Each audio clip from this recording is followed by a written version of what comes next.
Bonjour Jean-Noël, Bonjour. bienvenue sur le plateau de CyberTalk. Alors aujourd'hui, tu es le fondateur et le CEO de Wallix. Comment tu as créé l'entreprise Wallix? J'ai créé Wallix comme étant un fournisseur de services de cybersécurité pour les entreprises, notamment pour les grandes entreprises. Créer, faire émerger une expertise dans le domaine de la cybersécurité et des réseaux. En 2008, on a été amené à transformer ce qui était notre boîte à outils interne pour sécuriser des entreprises très distantes et leur apporter tous les systèmes de sécurité. On a on a créé une plateforme logicielle qui permet de sécuriser l'ensemble des activités des entreprises, gérer leurs mots de passe, sécuriser les accès, faire en sorte d'identifier quel utilisateur se connecte à quoi et assurer une traçabilité de tous les accès. Wallix, ça veut dire wall, un mur, sous Linux. Et on a créé Wallix en 2008 pour mettre cette boîte à outils de cybersécurité des accès au service du plus grand nombre. Et en 2008, les enjeux cyber, on en parlait quand même un petit peu moins. Est-ce que tu pensais que là, en 2022, arriver à une entreprise de cette taille-là, c'est combien de collaborateurs juste Wallix? Aujourd'hui, on est 220 personnes 220, réparties dans 10 pays et on vend dans 70 pays avec un vrai challenge qui est de porter une technologie d'origine française qui est extrêmement performante sur la traçabilité des connexions au système d'information pour faire en sorte de l'amener donc au plus grand nombre dans le monde entier et de faire réussir une entreprise française, européenne, dans le domaine de la cybersécurité, dont les archi-leaders, si je puis dire, sont les entreprises israélo-américaines. Et donc, nous, notre ambition, c'est de faire de la France ce qu'Israël est aux États-Unis pour l'Europe. Est-ce que je pensais en arriver là? Vous savez, quand on démarre une entreprise, vous le savez, on ne sait jamais où est-ce qu'on va, mais on se bat tous les jours pour en faire une réussite en matière de technologie utilisée par le plus grand nombre de personnes possible. Voilà. Et en même temps, une entreprise qui a du sens. Voilà. Et donc, l'entreprise qui a du sens, puisqu'aujourd'hui, notre combat, c'est de faire réussir notre technologie de cybersécurité, de la mettre au service du plus grand nombre pour sécuriser les accès, mais de promouvoir aussi une idée, c'est que dans le numérique, le respect de la vie privée est aussi important que dans la vie réelle. En plus, avec l'essor du métaverse, c'est encore d'autant plus vrai. Oui, parce que le métaverse, c'est une idée qui est au départ une idée assez attractive. Moi, j'aime bien, par exemple, les jeux vidéo, j'aime bien la réalité virtuelle depuis des années. Les Européens sont extrêmement performants dans l'imagerie numérique, la réalité virtuelle. En revanche, ce qui peut être plus inquiétant, c'est la réalité commerciale derrière cela et l'usage de l'intelligence artificielle qui peut créer à l'intérieur du métaverse un dieu virtuel, un Deus ex machina. Et quand on aime la littérature un peu d'anticipation, on sait ce que ça peut provoquer. En tous les cas, moi, je crois au respect, quelle que soit l'innovation, de la protection des données personnelles. On parle énormément du savoir-faire français, Oui. européen. Comment c'est accueilli à l'international les compétences cyber françaises? En fait, les compétences en matière de cybersécurité, mais les compétences en matière d'ingénierie système ou d'ingénierie d'expertise réseau française sont reconnues dans le monde entier. On va à Wall Street, dans les grandes banques américaines, il y a beaucoup d'ingénieurs français qui viennent de Centrale, qui viennent des écoles d'ingénieurs diverses et variées françaises et qui fabriquent les algorithmes et l'informatique qui sous-tend la gestion de portefeuille et de produits financiers. Quand on va à Hollywood, dans l'imagerie médicale justement, ou au Canada, on retrouve énormément de Français. On parlait du métaverse à l'instant. L'ancêtre du métaverse, c'est le Second Life, qui était un monde virtuel créé par Cryo Interactive, une boîte française. Le savoir-faire français est fantastique. Comment Wallix, aujourd'hui, vous arrivez à attirer les talents en cybersécurité? Parce qu'on sait très bien qu'il y a une pénurie croissante sur ce marché-là.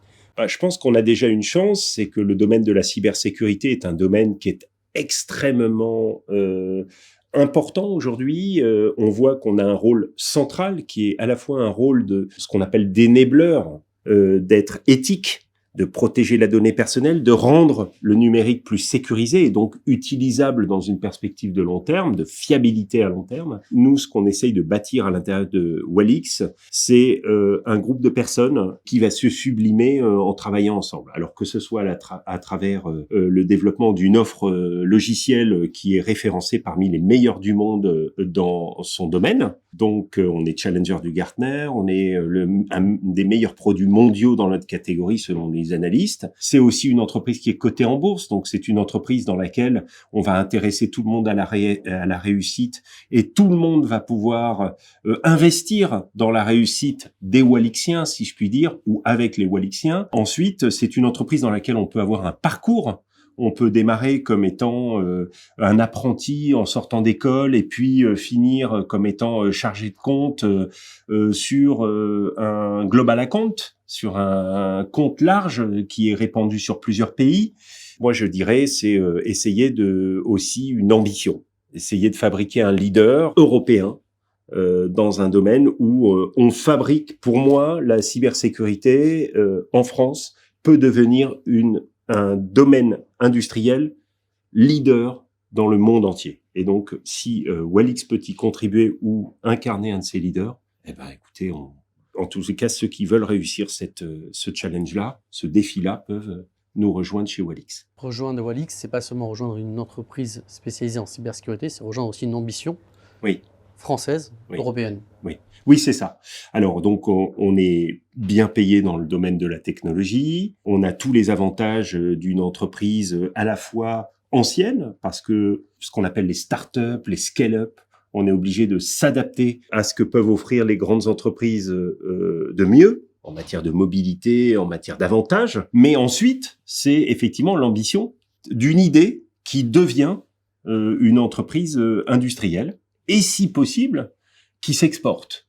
Voilà, et ça, c'est merveilleux. Par exemple, il y a un truc qui est sympa chez Walix. Quand on fait un événement d'entreprise, on aime bien faire des karaokés, par exemple. Bah, dans un karaoké, vous avez des Indiens qui chantent des chansons indiennes, vous avez des Russes qui chantent des chansons russes, des Français, des chansons françaises. On partage, il y a un brassage, un mélange culturel. Ça fait la richesse d'une entreprise et ça apporte beaucoup d'idées et beaucoup de qualité à la culture de l'entreprise. Tu parlais du multiculturalisme au sein de l'entreprise. C'est un peu aussi à l'image de ton parcours, à toi. Oui, c'est vrai. J'ai passé les 10 premières années de ma vie en Afrique. Donc, j'ai connu, on va dire, un continent dans lequel la famille, l'humilité, la gentillesse et le partage sont des valeurs qui n'ont pas de frontières, pas de barrières culturelles, ni rien. Soyez fous, ayez faim et voyagez. Voyager, c'est s'enrichir en permanence. Et éviter certainement aussi de se retrouver dans des contextes délicats comme celui qu'on est en train de vivre parce qu'on n'est pas tout seul et qu'on a besoin des autres pour réussir. Et tout ça, en fait, on le retrouve quand on rejoint Walix. On fait des voyages internes entre différentes cultures. On peut s'épanouir à l'intérieur de Walix, donner le meilleur de soi-même mais jamais oublier les autres pour emmener le groupe, l'équipe.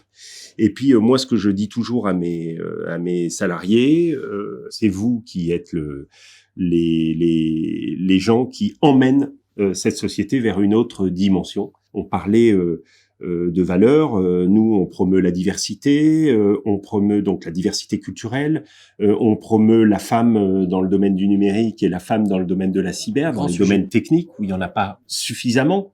Ou en tous les cas, on aimerait voir plus de parité. On promeut aussi, on a une activité autour de ce qu'on appelle le Happy at Work. Donc, on mesure le Happy at Work, c'est-à-dire la qualité de vie et le bonheur au travail, le plaisir au travail. C'est hyper important pour nous. Pour nous, la responsabilité sociale et environnementale, c'est important. Donc, on a toute une action autour du handicap, autour de la suppression du plastique partout où on peut, l'amélioration de notre bilan carbone. Et puis, l'un de nos grands chantiers, ça va être la cyber pour tous et amener tout le monde à sensibiliser autour de la qualité de l'innovation numérique associée on va dire, à la sensibilisation autour du risque cyber et de la protection de la vie privée. On comprend que les qualités humaines, elles sont indispensables. Mais si je comprends bien aussi, on peut monter en Oui. compétences au sein de Walix. Oui. Oui, en fait, nous, on recrute évidemment des techniciens pour le support, pour le service, pour l'IT. On recrute aussi des ingénieurs pour faire du développement, pour être consultants chez les clients, les aider à installer nos solutions, en tirer le meilleur parti, analyser les données qui sont recueillies par nos solutions pour anticiper les risques de sécurité. Mais après, on a tout un tas d'offres qui sont des offres de stage ou des offres d'emploi qui vont être autour des métiers non techniques, toutes les fonctions support, au RH par exemple, ou alors dans le service d'administration des ventes, mais évidemment toutes les fonctions marketing, produits, techniques, qui vont accompagner l'évangélisation autour de nos produits, l'expression des cas d'usage, des cas d'utilisation et des retours d'utilisation de nos clients, on va dire la promotion, la vente de nos solutions en France et dans les différentes régions où on est présent. Aujourd'hui, s'il y a des jeunes talents qui veulent se former à la cybersécurité, quels conseils tu pourrais leur donner? C'est une filière, la cybersécurité, qui est extrêmement dynamique. Il y a énormément d'emplois à venir dans ce domaine-là. Alors, les emplois, ils peuvent être chez des éditeurs de logiciels comme Walix. Ils peuvent être aussi chez des intégrateurs qui déploient les solutions chez les clients.